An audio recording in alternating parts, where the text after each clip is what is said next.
நாலாவது பாடம் மரபியல். மரபியல் மரபியல் நமக்கு தெரியும். இந்த மரபியல் என்பது ஒரு உயிரினோட ஒரு பிரிவு தான். அதில் வந்து மரபணு அதனுடைய அடிப்படை, அதாவது மரபு கடத்தக்கூடிய அழகு என்ன அப்படின்னா மரபணு அப்படிங்கிறது முக்கியமான ஒன்றாக இருக்கு. இந்த மரபணுவை முன்னே பேர் சொல்லுவாங்க ஜீன் என்று பேர் சொல்லுவாங்க. சரியா? அப்போ இந்த மரபணு உயிரிகளை வந்து என்னது நிர்ணயிக்கும் அப்படின்னா மரபுத்தன்மையை எண்ணிக்கக்கூடிய காரணிகள். அந்த காரணிகள் சொல்லுவாங்க அல்லீல்கள் என்று அழைக்கப்படுவாங்க. நம்ம அல்லீல்கள் சொல்லுவோம். அதே மாதிரி பார்த்தீங்கன்னா இந்த மரபியல் வந்து மாறுபாடு வேரியேஷன் சொல்லக்கூடிய மாறுபாடுகள் சொல்லுவோம். அது எப்படின்னா சந்ததிக்கும் பெற்றோருக்கு சந்ததி அர்த்தம் அடுத்த சந்ததி கடவுள் இந்த மாதிரியான கருதக்கூடிய ஒரு அளவு தான் மாறுபாடு அப்படின்னு சொல்றாங்க. வேரியேஷன் அப்படின்னு சொல்றாங்க. அடுத்து நம்ம பார்க்க போறது என்ன அப்படின்னு பார்த்தீங்கன்னா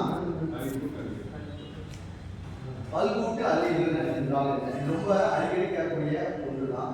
இது எப்படின்னா முதல்ல நம்ம வந்து ஜான் கிரிக்கர் மெண்டல் சொல்லிட்டு நம்ம தாவரவியல் தந்தை வருவார், வகைப்பாட்டுடைய தந்தை வருவார்.